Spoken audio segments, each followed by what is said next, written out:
Assalamualaikum warahmatullahi wabarakatuh.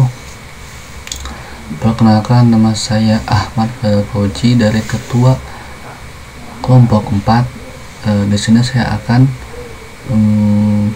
mempresentasikan tentang sistem pengajuan cuti otomatis dari PT Krab Ultra Jaya.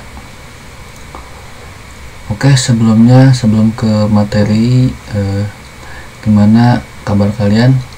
Ya, semoga baik-baik saja teman-teman ya. Semoga dilimpahkan rezekinya dan diberikan kesehatan. Amin ya Allah. Amin. Oke teman-teman semua, kali ini kelompok 4 akan memaparkan presentasi ini dengan berjudul Sistem Pengajuan Cuti Otomatis lewat Handphone di PT Krab Ultra Jaya. Oke teman-teman semua, pasti sudah mengenal dengan PT Krab Ultra Jaya ini, yaitu perusahaan keju yang terbesar di dunia. Oke, nah ini profil perusahaannya teman-teman ya. Krab ini kan perusahaan yang terbesar di dunia, yang kedua di dunia, yang berpusat di Amerika Serikat. Dan di PT Krab ini mempunyai cabang sendiri di Indonesia ini, yaitu dengan nama PT Krab Ultra Jaya, dan memiliki saham dan dengan perusahaan PT Ultra Jaya, yaitu ya dengan mengenal itu perusahaan yang memproduksi dengan merek Ultra. Dan PT Krab ini mempunyai berbagai produk, yaitu Oreo, biskuit, Cadbury, Dairy Milk, TWC, dan keju Krab. Dan berkantor sendiri yang bercabang di Jakarta. Oke, next. Dan memproduksi keju ini berpusat di Bandung, yaitu di Jalan Cimareme nomor 131 di Padalarang, Bandung Barat. Dengan tanggal pendirian ini tanggal 28 Mei 1993. Dulu tahun 93 ini masih atas nama PT Ultra Jaya Cheese Industry.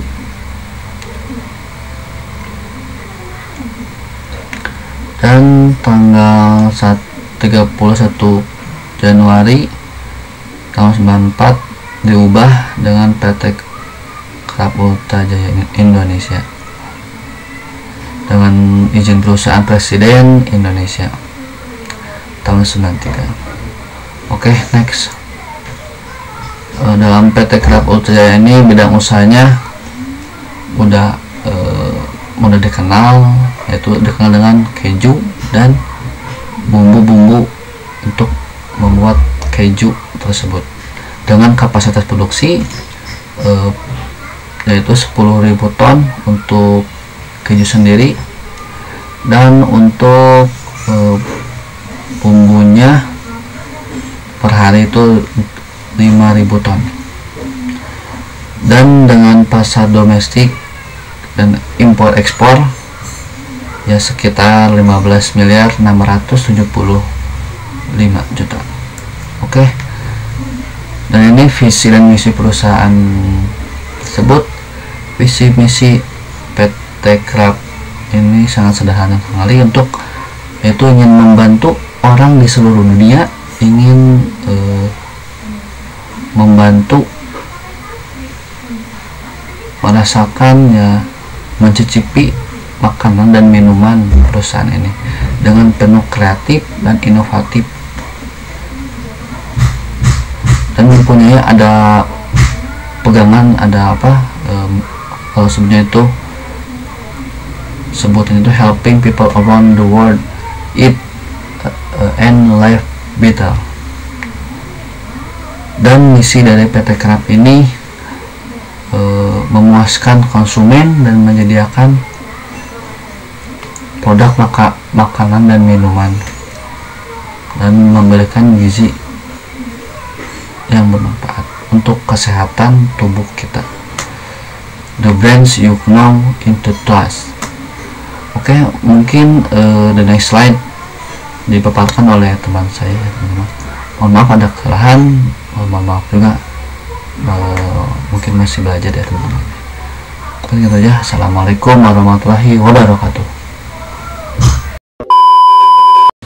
Assalamualaikum warahmatullahi wabarakatuh. Saya akan menjelaskan penjelasan dari teman saya Ahmad Fadil Fauji. Selanjutnya, produk dan jasa perusahaan.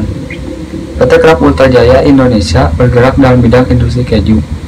Saham PT Ultra Krab Indonesia dimiliki oleh Mondelez International sebesar 70% dan oleh perusahaan perseroan 30%.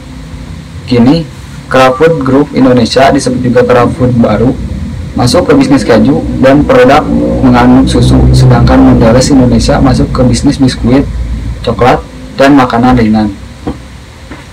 Produk keju yang menggunakan merek Krab di Indonesia antara lain Krab Seamless, Krab Cheddar, Krab Quick Melt, dan Krab Milky Soft.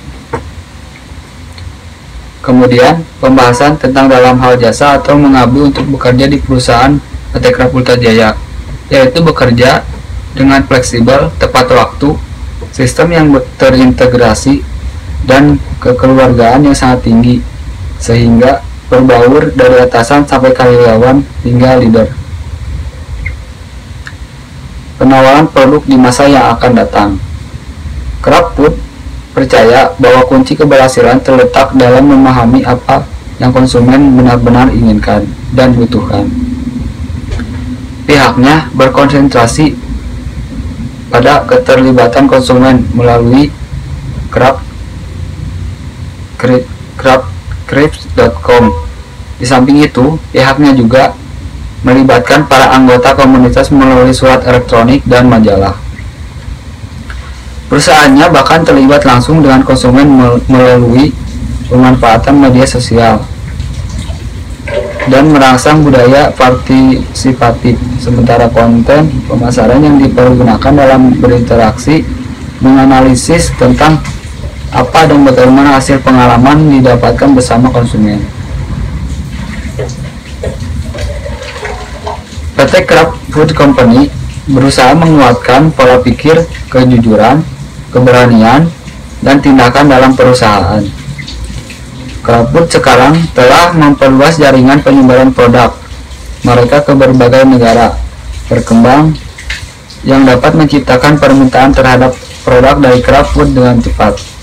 PT Krab Food Company membuat produk-produk perusahaan mereka lebih relevan kepada konsumen dengan cara melihat tren yang sedang terjadi di kalangan konsumen, sehingga dapat menjadi kunci yang dapat memberikan dampak yang besar bagi perusahaan. Profil dan bisnis industri. Industri makanan ini melakukan kegiatan bisnisnya dengan cara mengolah bahan mentah menjadi makanan yang siap dikonsumsi. Hasil produksi dari ataupun perusahaan ini sering ditemukan di supermarket ataupun warung-warung kecil seperti makanan ringan, makanan kemasan, dan lain sebagainya. Proses produk juga bisnis perusahaan manufaktur ini juga memerlukan banyak tenaga kerja atau padat karya, terutama dalam bisnis keju. Keju merupakan salah satu jenis bahan pangan yang tidak lagi asing di masyarakat Indonesia. Berbagai kalangan masyarakat telah menggunakan keju sebagai bahan dasar maupun bahan tambahan dalam proses pembuatan berbagai jenis makanan. Dan ada berbagai sektor industri, baik dalam negeri maupun luar negeri, berlomba-lomba untuk memenuhi kebutuhan masyarakat akan keju. Keju bisa dibuat dengan menggunakan susu berpasteurisasi atau susu mentah. Keju yang terbuat dari susu mentah memberikan rasa dan karakteristik tekstur yang berbeda pada keju jadi. Untuk beberapa varietas keju, susu mentah diberikan perlakuan panas ringan atau di bawah pasteurisasi sebelum pembuatan keju untuk menghancurkan beberapa organisme pembusukan dan memberikan kondisi yang lebih baik untuk kultur keju. Keju yang dibuat dari susu mentah harus berumur minimal 60 hari. Pasteurisasi harus cukup untuk membunuh bakteri yang dapat mempengaruhi kualitas keju. Misalnya, coliform yang bisa membuat blowing atau perusakan tekstur lebih dini dan merasa tidak enak. Pasteurisasi reguler pada 72-73 derajat Celcius selama 15-20 detik paling sering dilakukan. Meskipun demikian, mikroorganisme pembentuk spora atau spore forming mikroorganisme yang dalam bentuk spora tahan terhadap pasteurisasi dan dapat menyebabkan masalah serius selama proses pematangan. Selanjutnya, identifikasi masalah. Permasalahan yang dihadapi oleh PT Krab Putrajaya sebagai berikut. 1. Terkadang sistem cuti tersebut tiba-tiba error atau tidak dapat terbaca oleh sistem, maka harus mengisi ulang form kembali. Kedua, sebagian karyawan yang belum tahu bahwa pengajuan cuti sekarang sudah bisa lewat handphone atau lewat link. 3. Pengajuan permohonan cuti harus ada izin dari RT atau RW, atau yang bila mana sakit bisa tunjukkan surat dari puskesmas terdekat. Selanjutnya, dokumen analisis. Memperbaiki sistem yang selalu error hingga membuat sistem dengan tampilan yang lebih sederhana dan mudah untuk dibaca dan disimpan oleh sistem, hingga karyawan mudah untuk dipahami dan lebih aman. Selanjutnya, selalu memberikan arahan dan informasi kepada semua karyawan melalui supervisor atau leader masing-masing supaya lebih mudah dimengerti, dipahami, dan dijalani. Yang ketiga ini sebetulnya mengarahkan kepada semua karyawan harus memberikan alasan kepada leader atau supervisor untuk memberikan alasan yang jujur untuk cuti agar dapat menguatkan karyawan untuk tidak masuk bekerja dan dapat disetujui pihak leader, supervisor, dan HRD. Selanjutnya, kebutuhan personil untuk membangun sistem. Untuk mengembangkan sistem mengajukan cuti, ada beberapa informasi yang harus diberikan kepada leader atau supervisor masing-masing karyawan. Yang pertama, nama karyawan, selanjutnya alasan cuti karyawan, tanggal pembuatan cuti, berapa hari, dan divisi karyawannya. Selanjutnya, menentukan jenis penelitian. Yang pertama, meneliti persiapan sistem pengajuan cuti tersebut, apakah sistemnya sudah sempurna atau belum. Selanjutnya, merancang sistem pengajuan cuti dari awal hingga proses dan akhir sistem supaya tidak ada kesalahan atau error. Selanjutnya, mengetes sistem pengajuan cuti tersebut, menguji hasil dan pengajuan yang sudah diperbaiki dengan sistem yang lebih aman, sederhana, dan lebih efektif. Assalamualaikum warahmatullahi wabarakatuh. Nama saya Irfan. Di sini saya akan melanjutkan presentasi dari kelompok saya dari slide 16 yang menjelaskan sebuah metode membuat agenda penelitian. Di sini ada beberapa kolom.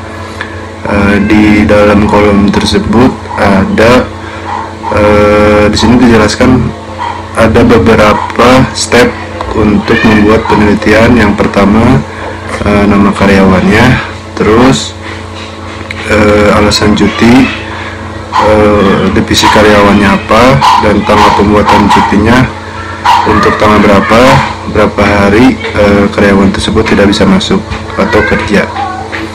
Di slide ke-17 di sini ada pemodelan flow maps. Pemodelan flow maps ini bertujuan untuk mencari alasan cuti untuk menjelaskan kepada pihak pihak HRD. Nah, di sini ada beberapa poin yang harus dijelaskan oleh karyawan tersebut untuk mengambil form cuti kepada leader atau supervisor. Di pemodelan Flow Maps ini ada penjelasan step by step untuk karyawan yang tidak bisa masuk atau untuk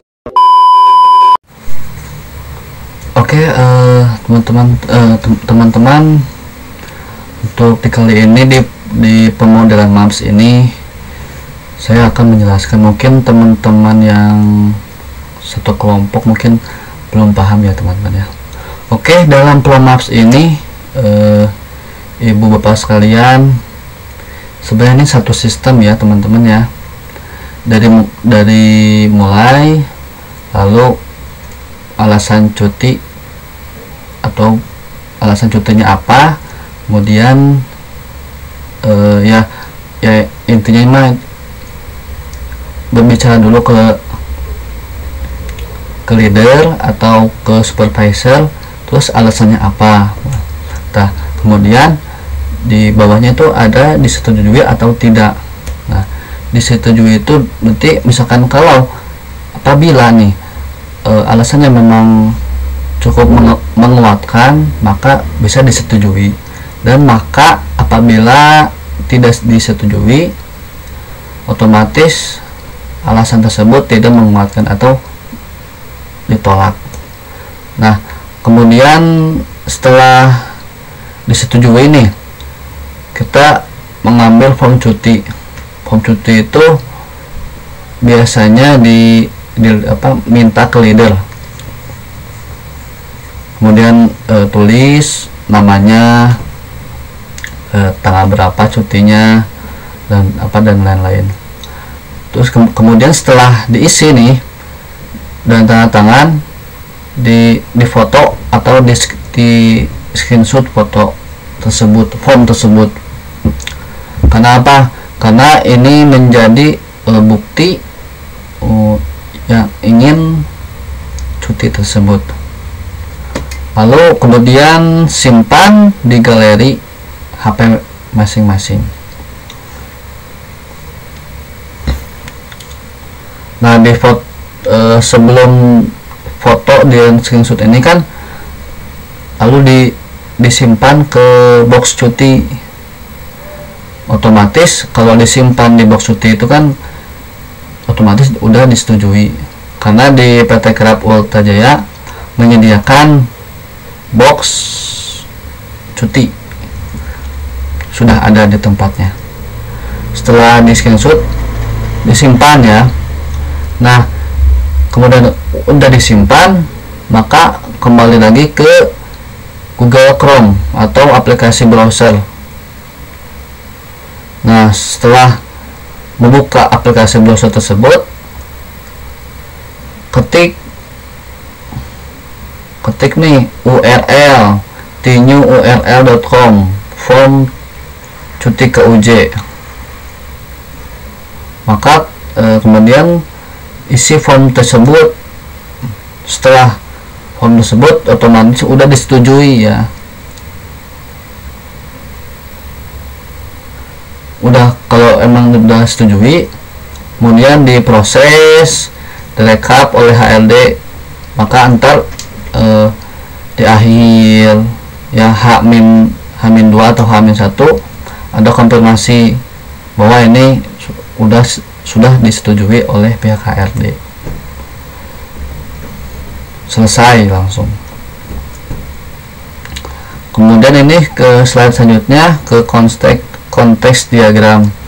Ya sama seperti flow maps ya, aliran tujuannya ke mana, aliran alurnya gimana gitu. Nah, ini konteks dalam diagram. Dari mulai kita nih karyawan, kita harus membuat cuti dulu, form cuti manual ya. Manual itu maksudnya tuh nulis secara tertulis gitu. Nah, lalu kemudian screenshot form cuti tersebut, lalu simpan, kemudian buka Google Chrome. Setelah buka Google Chrome atau aplikasi browser, lalu ketik link tersebut, kemudian mengisi form cuti secara online, kemudian submit. Nah gitu teman-teman. Nah ini untuk penjelasan konteks diagram ini saya sudah menjelaskan tadi ya. Mungkin teman-teman yang sekelompok dengan saya mungkin kurang paham.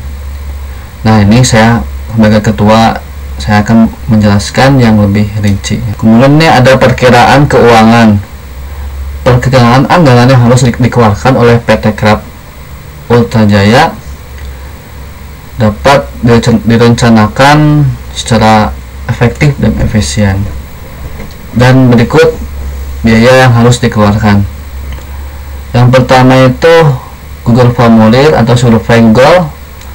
Yang kedua satu set komputer dan spesifikasi yang cukup. Yang ketiga itu handphone. Yang keempat itu peralatan listrik, kabel atau terminal dan sebagainya. Nah ini total dari alat-alat yang disebutkan tadi. Sebelum ke Google Survey, ternyata daftar ini gratis, jadi tidak termasuk biaya akomodasi. Jadi kita langsung ke satu set komputer. Satu set komputer ini satu paket lah ya. Yang murah itu 8 juta. Yang kemudian handphone 3 juta dan spesifikasi yang cukup. Kemudian kita pilih peralatan listrik 500.000 lah. Dan jumlah total semuanya, total biaya yang dikeluarkan adalah 11.500.000. Mungkin gitu aja dari kelompok 3. Terima kasih yang sudah menonton. Mohon maaf apabila ada kesalahan dan kekurangan. Mohon maaf karena di sini saya masih belajar. Mungkin gitu aja ya. Assalamualaikum warahmatullahi wabarakatuh.